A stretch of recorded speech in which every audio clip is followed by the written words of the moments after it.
Hey, what's up guys, this is Vimal here and welcome back to my channel. Today's video is going to be super lit because I'm back with a brand new PC build video. Today we'll be building a PC with the brand new Ryzen 3rd gen CPUs, the Ryzen 7 3700X. I know you all have been waiting from such a long time for this video and I'm really sorry I couldn't finish the build much sooner. I was actually occupied with other projects and reviews and that's why I couldn't finish the video. But don't worry, today we'll definitely be building this PC. And before we get started, I want to thank AMD, Nvidia and Corsair for sending me their products to make this PC build happen.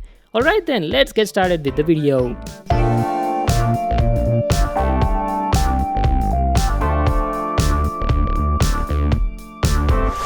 So the PC that we'll be building today is a very powerful and premium gaming PC, and yes, it is definitely going to have some beautiful RGB lighting.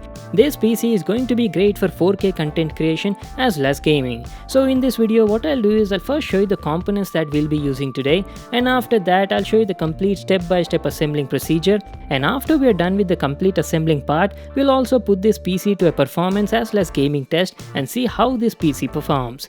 Okay, so let's get started with the components. The CPU we'll be using today is Ryzen 7 3700X. This is their 3rd gen CPU based on a 7nm Zen 2 architecture and shows a lot of improvement compared to their 2nd gen Ryzen CPUs. This is an 8-core 16-thread CPU and comes in this sort of packaging. The box looks pretty similar to the previous 2nd gen CPU guys, with slight design changes. And one more great thing about the CPU is along with the CPU you also get a free stock cooler in the box, which is the Wraith Prism RGB air cooler.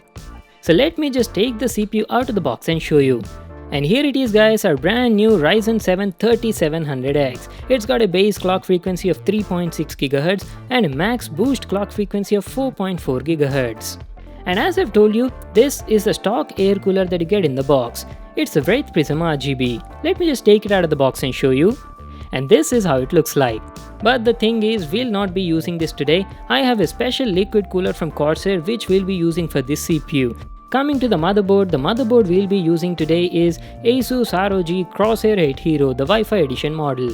This is like the ultimate choice for Ryzen 3rd gen CPUs guys, as it offers a lot of awesome features. It supports X570 chipset and has an AMD AM4 socket. Talking about the features, this thing has PCI 4.0 support, has a comprehensive thermal design and offers robust power supply. It also supports AMD Crossfire, Nvidia SLI support, has 5-way system-wide optimization with one-click overclocking facilities. And along with that, it has Asus Aura RGB lighting all over the motherboard and also supports Asus Aura Sync to completely control the RGB lighting on your PC. And this is the GPU we'll be using today. This is Nvidia's brand new RTX 2070 Super. It's based on Nvidia's Turing GPU architecture to offer real-time ray tracing in games with powerful AI-enhanced graphics. This GPU comes with 8 GB of GDDR6 memory, 2560 CUDA cores with a base clock frequency of 1605 MHz and a boost clock frequency of 1770 MHz. Just look at this beast. It's such a beautiful looking GPU. We've got dual fans on the front with a mirror-like finish at the center and has the GeForce RTX and the 2070 Super branding all over the GPU. Talking about the RAM, you guys remember that special gold RGB RAM which I've unboxed a few weeks ago on my channel? Well, we'll be using that today in this PC build. This is the G-Skill Trident Z Royal Gold RGB RAM. It's the company's flagship series premium RGB RAM guys, and this is how they look like. They're such a beautiful looking luxury RAM with a nice gold finishing all over it. It's got a super polished aluminum finish heat spreader with a tri-fin design on both the front and the back, and comes with a crystalline light bar at the top which has 8 RGB light zones, fully controllable with the software. So today we'll be using 2 of these RAM sticks, each of 8 gigs, so that makes up to 16 GB of RAM, and both of them are clocked at a super fast 3600 MHz. And in the storage section, I'll be using 2 special SSDs. This is Corsair's brand new MP600 4 series Gen 4 PCIe SSD guys. Now this is a very fast SSD that offers extreme storage performance. It's almost 50 times faster than your regular hard disk. This thing offers blazing fast sequential read speeds of up to 4950 Mbps and sequential write speeds of up to 4250 Mbps. That is awesome, right? So this is how the SSD looks like guys. As you can see on the top, it's got a high surface area aluminum heatsink to offer efficient thermal performance. And along with that Corsair's Gen 4 PCIe SSD, I'll also be using this special RGB SSD from TechReviewHD. And if you're wondering what cooler I'll be using for the Ryzen 7 3700X, well, here it is. I'll be using Corsair's H115i Platinum AIO liquid cooler. It's a very powerful AIO liquid cooler that offers killer looks with chiller performance. This thing comes with two 140mm RGB fans on the front. Let me just unbox it and show you how this cooler looks like. So this is my brand new AIO cooler from Corsair. It's got this massive 280mm radiator with two 140mm ML Pro RGB maglev PWM fans. And talking about the CPU pump, the CPU pump has a dynamic multi-zone RGB LED lighting that can be fully controlled with the Corsair's IQ software. Talking about the power supply, I initially planned on using the 750 watt or the 850 watt power supply for this build, but since there was a shortage of those PSU, I had to settle down with this 650 watt power supply from Corsair. This is Corsair's RM650X. It's a 650 watt gold rated power supply. It's got a fully modular design and offers excellent efficiency. Well, here it is, the RM650X. And one more good thing about this power supply is it supports 0 RPM mode. That means when there is no load or there is very minimum load, the fan on the power supply does not spin, thus offering you very low noise. It only spins when there is considerable amount of load. And as I've told you just now, this is an 80 plus gold rated power supply. That means it offers over 90% efficiency. And the final item in our component list is this Corsair Special Cabinet. This is Corsair's Crystal Series 680X RGB ATX Smart Cabinet. Now this is a very special and a huge cabinet, guys. It's almost double the size of a normal cabinet. That's because this thing has dual chamber design. It's got literally two chambers on it. The first section is made for active cooling. This is where you'll be installing most of the components like the motherboard, liquid cooler, fans and all that. And the second chamber is made for power supply installation and the cable routing and management. It's got a very beautiful look and has about 4 fans pre-installed on the case. 3 of them are 120mm LL120 RGB fans on the front, while the other one is a non-RGB 120mm normal PWM fan at the backside. So these were all the components we'll be using for today's Ryzen 7 3700X build. Now let's get started with the assembling. So the first step you need to do is install the CPU on this motherboard. Installing the CPU is very simple, but you need to be a little bit careful while handling the CPUs and make sure you don't touch those CPU pins at the backside because those pins can be quite delicate and you don't want to damage your brand new CPU on the day one. As you can see, we've got an AM4 socket on the motherboard, and before installing, let me tell you one thing. You should always check for this triangle mark on both the CPU and the socket. You need to align them together, and that is how you need to install the CPU.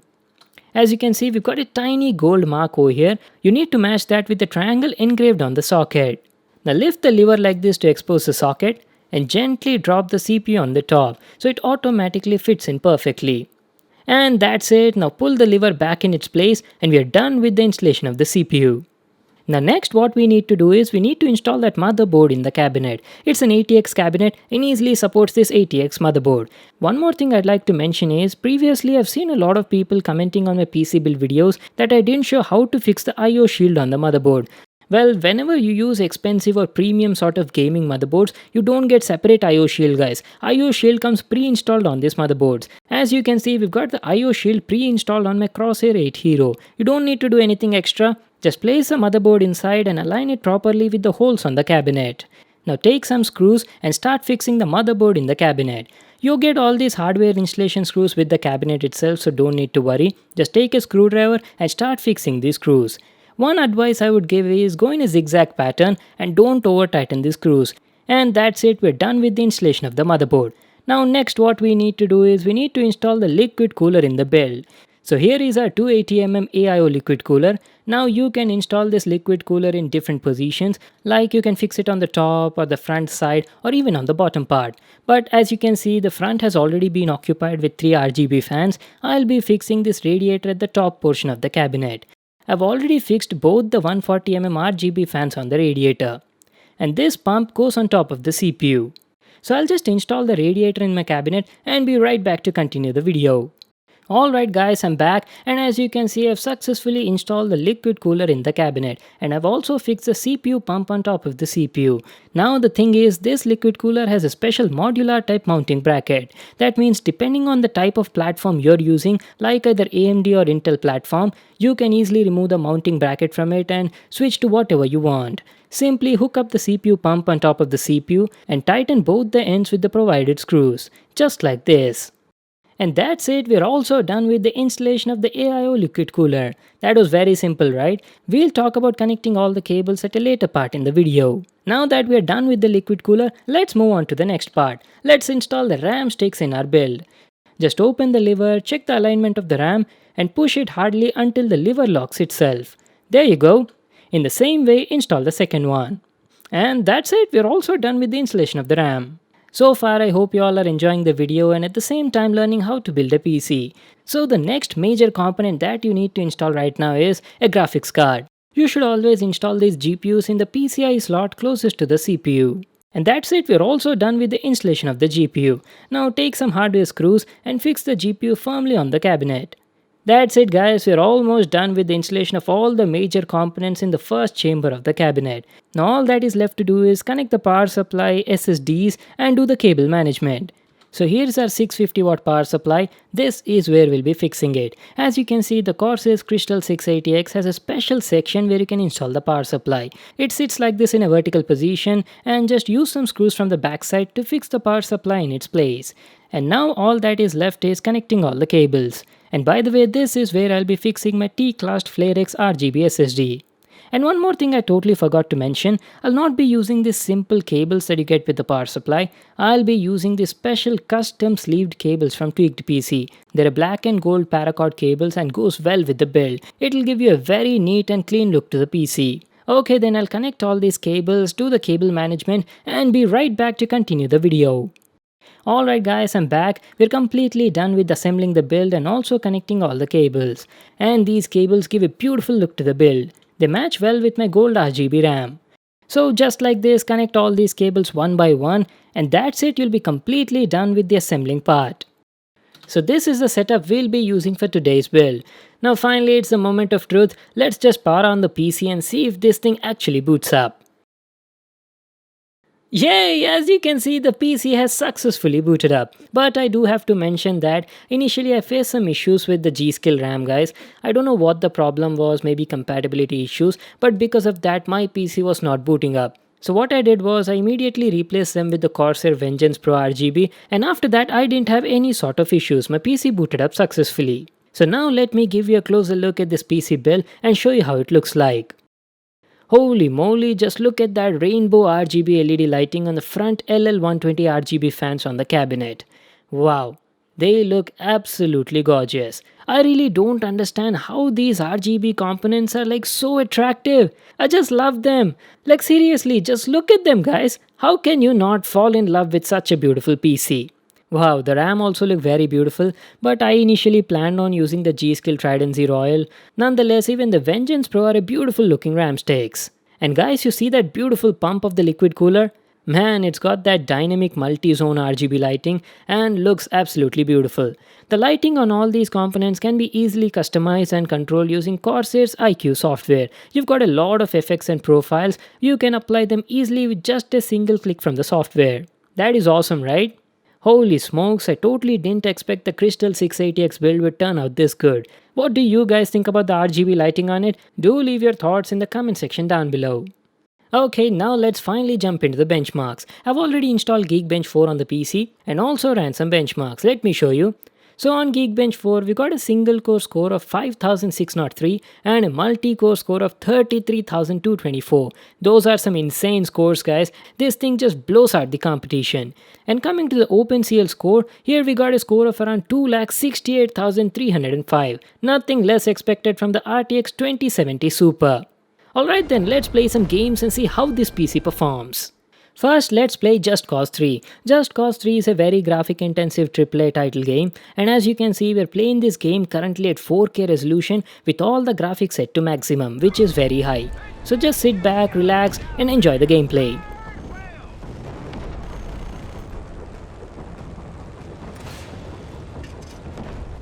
Oh my god, are you guys looking at those frame rates?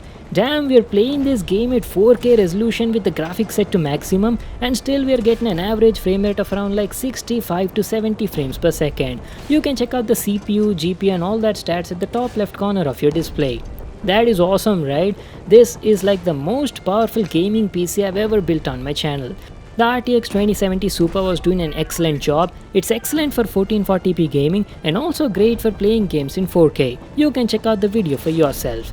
And there's also one more thing I'd like to tell. Now this video is getting very long, that's why we're not going in depth about the gaming review. If you want an in-depth gaming review on this PC build, do leave your thoughts in the comment section down below and let me know which games you want me to play, like PUBG, Fortnite or whatever you say, and I'll make a special video where I'll play all those games and show you how this PC performs in different resolutions like at 1080p, 1440 and as well as 4K.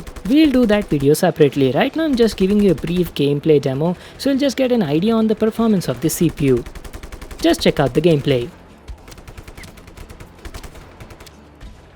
On the overall, I was very satisfied with the performance. I was getting buttery smooth gameplay experience. Okay, along with Just Cause 3, I've also played another game. This is Assassin's Creed Odyssey. Now this is a very graphic intensive game and puts a lot of load on the GPU. So let's just play this game also and see how it performs. We're playing this game at 1080p resolution and the graphics set to maximum, which is ultra high. Nice, we're easily getting an average frame rate of around like 65 to 70 FPS on this game. That is actually awesome.